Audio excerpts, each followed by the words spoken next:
Привет всем! Вы когда-нибудь могли себе представить, что масонская ложа может быть заброшенной?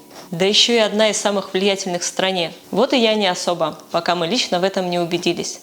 Так что сегодняшнее видео будет про действительно необычную заброшку.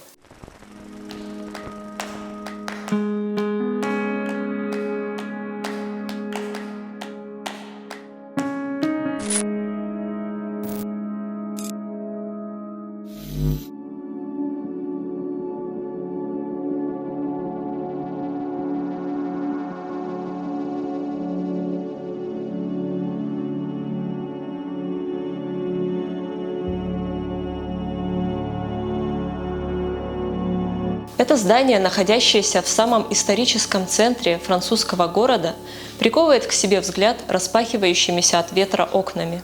Снизу расположенные на первом этаже магазинчики, как бы намекающие, что все в порядке. Но стоит посмотреть выше, и ты уже начинаешь в этом сомневаться.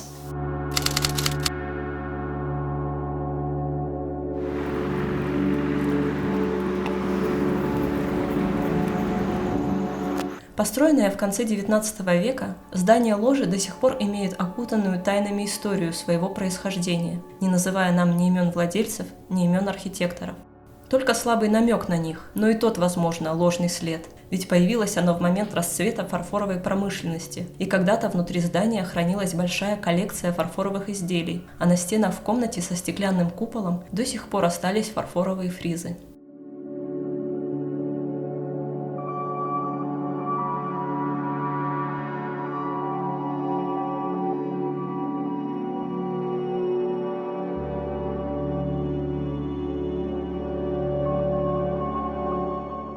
Все дело в том, что здание создавалось франкмасонами и для них. Когда-то оно было масонской ложей, местом встреч этого тайного общества, а сейчас здесь гуляет ветер и периодически сквотируют уличные артисты. Здание имеет 4 этажа, нижний из которых частично арендуют несколько небольших магазинов, а 3 верхних пребывают в запустении.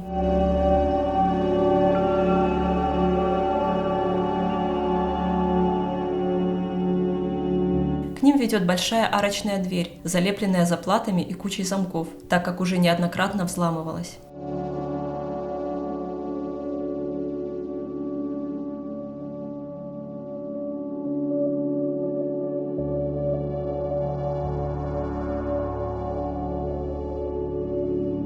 На 2-м и 4-м этаже множество маленьких комнат с кое-какими остатками мебели, скорее всего большей частью нанесенными уличными артистами. Тут же оставлены какие-то их грязные тряпки и картонные коробки.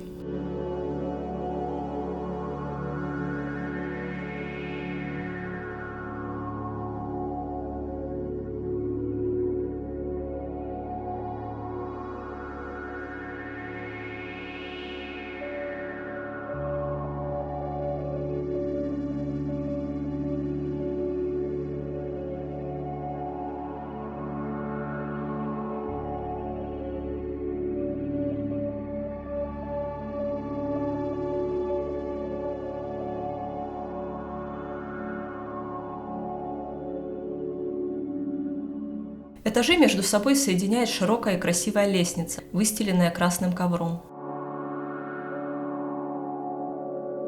Огромная картина на ней когда-то привлекла к себе внимание вандалов, оторвавших у нее часть полотна.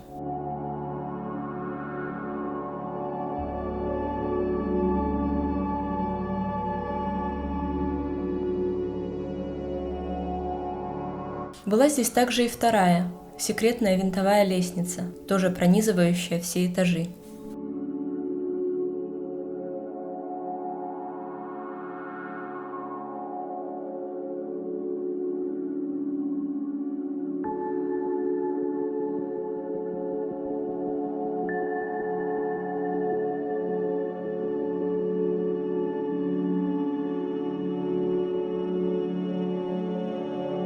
Третий этаж имеет самые большие потолки. Именно там собирались представители общества. На нем располагается библиотека, концертный зал, зал собраний со стеклянной верандой и несколько других холлов, предназначение которых понять уже невозможно. В одном из залов несколько лет назад по вине сквотирующих артистов случился небольшой пожар. К счастью, огонь удалось быстро потушить, и он всего лишь облизал одну из стен и часть потолка.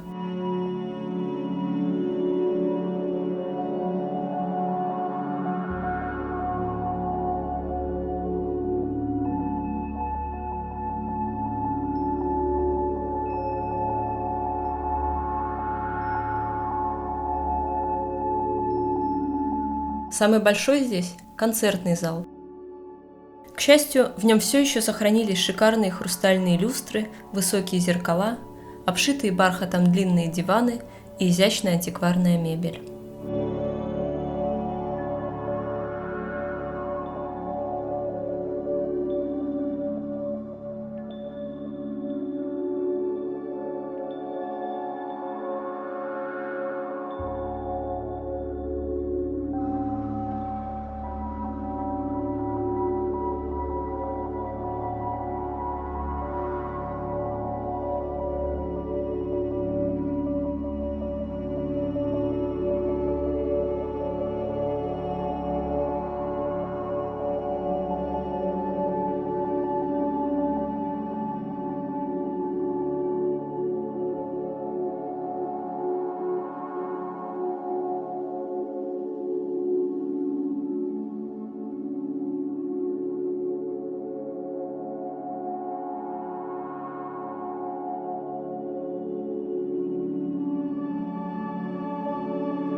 В библиотеке стоял огромный шкаф, где в основном лежали книги, нанесенные уже артистами.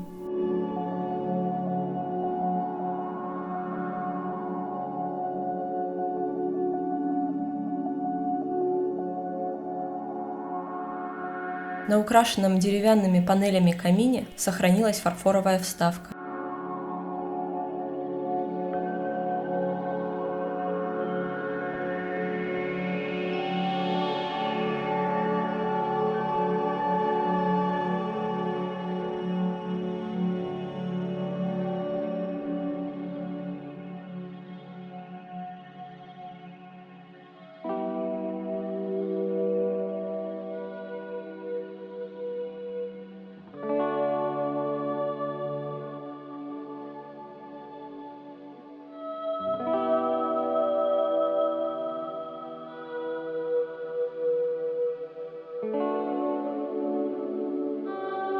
По всему периметру третий этаж окружает узенький балкон с коваными перилами.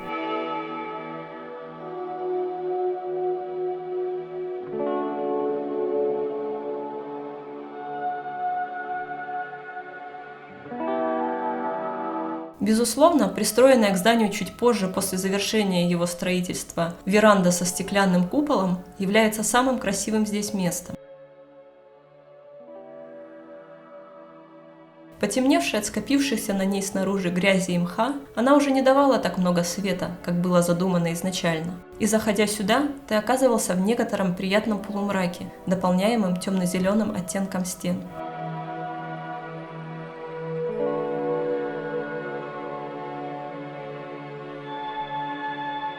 Здесь стоял длинный стол, также украшенный наподобие стен фарфоровыми вкраплениями с лицами и узорами.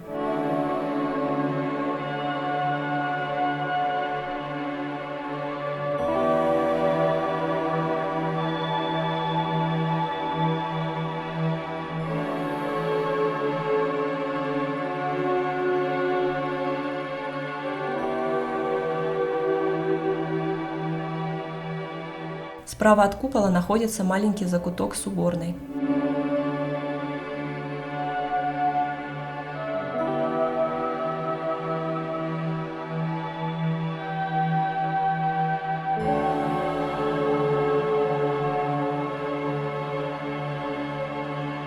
На витражах друг напротив друга аллегористические изображения живописи и скульптуры в виде прекрасных девушек.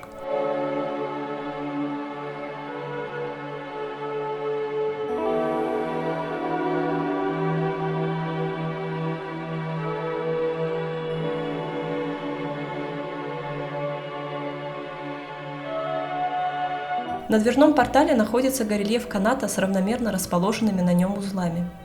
Считалось, что чем больше узлов, тем могущественнее масонская ложа.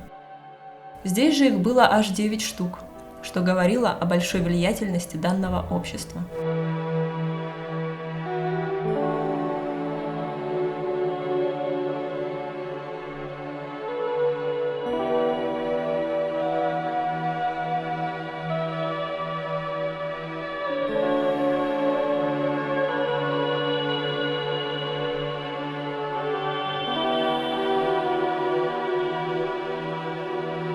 Чтобы попасть в это здание, мы заходили и выходили через расположенные под ним катакомбы в сопровождении проводника. Сейчас они в основном представляли собой многочисленные коридоры и закутки комнат, где кое-где на земле валялись оставленные предметы. Проводник сказал, что раньше здесь хранили вино и был тайный ход.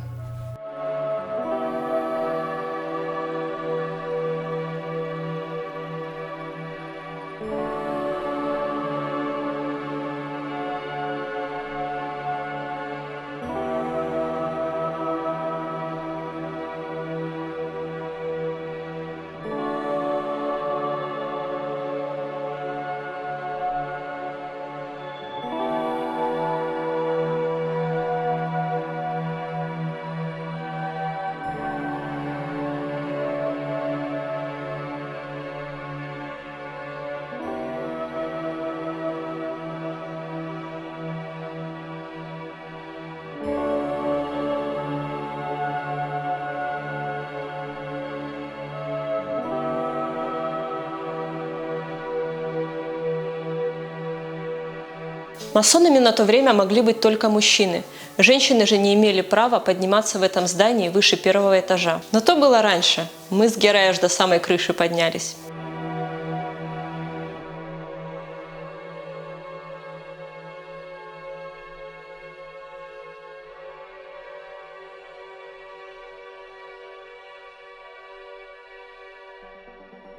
Но как так получилось, что такое место оказалось заброшенным и со временем превратилось в сквот? Почему сейчас вместо богатых представителей тайного общества здесь живут бездомные и странствующие артисты? Причин мы не знаем и вряд ли когда-то получим эту информацию, поэтому поговорим сразу о последствиях и о том, что нам удалось узнать от хранителя этого места, уличного артиста по прозвищу Поэт. Здание ложи было заброшено уже около 10 лет, когда в 2017 году Поэт, уличный странствующий артист, заприметил его во время своей прогулки по городу и решил заглянуть внутрь. Место ему понравилось, и он в нем прижился, выгнав, по его словам, всех неадекватных персонажей, кто также нашел в свое время приют в этом здании. Расчистил и облагородил для себя пространство, а чуть позже сам связался с владельцем. «Это было забавно», — вспоминает Поэт. «Когда мы начали разговаривать, спокойно, без повышенных тонов и требований покинуть помещение со стороны хозяина, мы поняли, что раньше уже встречались. И действительно, несколько лет назад этот человек купил у меня одну из поэм, когда я жил в Париже». Вот это было совпадение. Владелец не только не выгнал Поэта из своей собственности, а наоборот, заметив, как он постарался в ней убраться, предложил остаться и продолжить следить за порядком в здании. Уличный артист принял предложение. Так началась его жизнь в этом огромном имении, двери которого с разрешения владельца были открыты и для других странствующих артистов, приезжавших сюда из разных уголков страны. Но, как в дальнейшем показала практика, делать этого не стоило. Сначала все шло хорошо. Вместе с друзьями Поэт устроил в здании генеральную уборку, расчистив его от мусора, починив водостоки, убрав поврежденные ковры и покрасив в некоторых комнатах стены. Он также сменил замки на входных дверях и заделал проломленное дверное полотно главного входа. Но, как вы можете понимать, творческие люди – довольно специфические натуры, особенно те, кто, уходя из родного дома, готов скитаться по улицам. С некоторыми из них действительно возникали проблемы. Иногда они неадекватно себя вели, принимали различные вещества и в таком виде выходили из здания.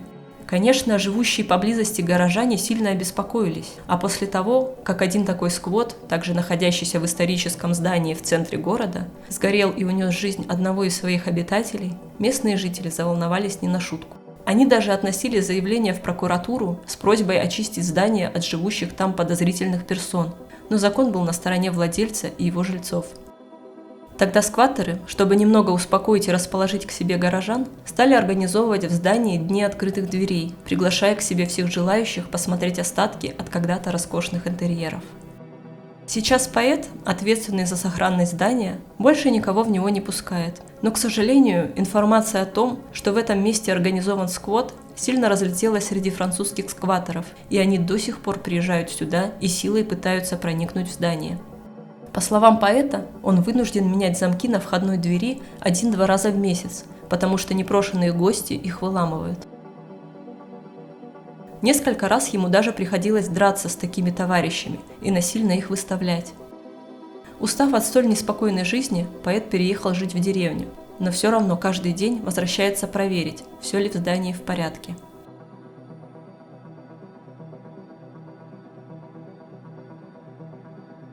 До того, как особняк приютил уличных артистов, его владелец почти продал его местному банку, но в последний момент сделка сорвалась. Дело в том, что здание представляет собой историческую ценность, что влечет за собой ряд особенностей по его приобретению и реставрации. Потенциальные покупатели рассчитывали вернуть ему былую славу почти за 7 миллионов евро, которую необходимо было вложить в ремонт. Но так как у здания был особый статус, вмешалась Ассоциация защитников наследия, внеся в проект по реставрации свои рекомендации, и сумма предстоящего ремонта поднялась почти до 12 миллионов.